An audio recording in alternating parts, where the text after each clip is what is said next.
شیطان کے دوست اور دشمن۔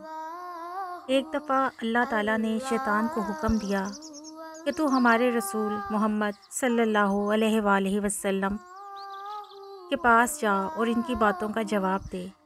شیطان آپ کو ملا اور کہا، خدا نے مجھ کو آپ صلی اللہ علیہ وآلہ وسلم کے پاس بھیجا ہے۔ آپ صلی اللہ علیہ وآلہ وسلم نے فرمایا کہ ہم مسلمانوں میں کون لوگ تیرے دوست ہیں اور کون دشمن ہیں؟ کہا 15 قسم کے یہ لوگ میرے دشمن ہیں۔ سب سے بڑے دشمن تم ہو اور بادشاہ انصاف کرنے والا، اور اس میں اہل ریاست اور سب حاکم آ گئے۔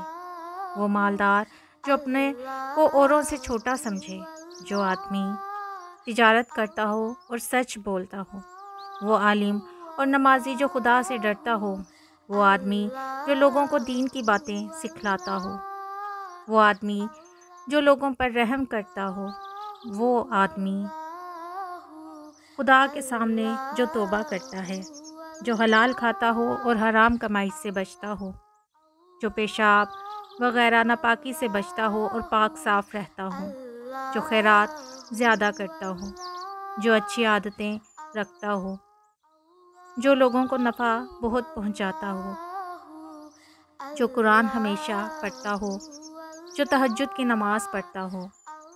اور یہ 10 قسم کے لوگ میرے دوست ہیں، وہ میرے ہیں اور میں ان کا ہوں۔ ظالم بادشاہ جو لوگوں پر ظلم کرے اور اسی میں اہل ریاست اور سب حاکم آ گئے۔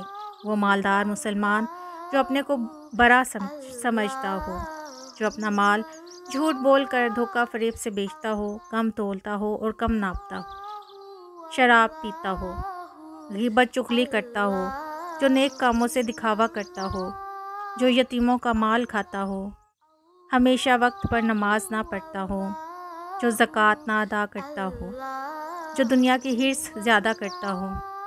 بس اے محمد صلی اللہ علیہ وآلہ وسلم، یہ لوگ میرے پیارے ہیں اور بڑے درجے کے دوست ہیں۔ یہ کہہ کر شیطان نافرمان بھاگ نکلا۔ عقل کی بات یہی ہے کہ شیطان کو اپنا دشمن سمجھو اور اللہ اور رسول صلی اللہ علیہ وآلہ وسلم کی نافرمانی سے بچو۔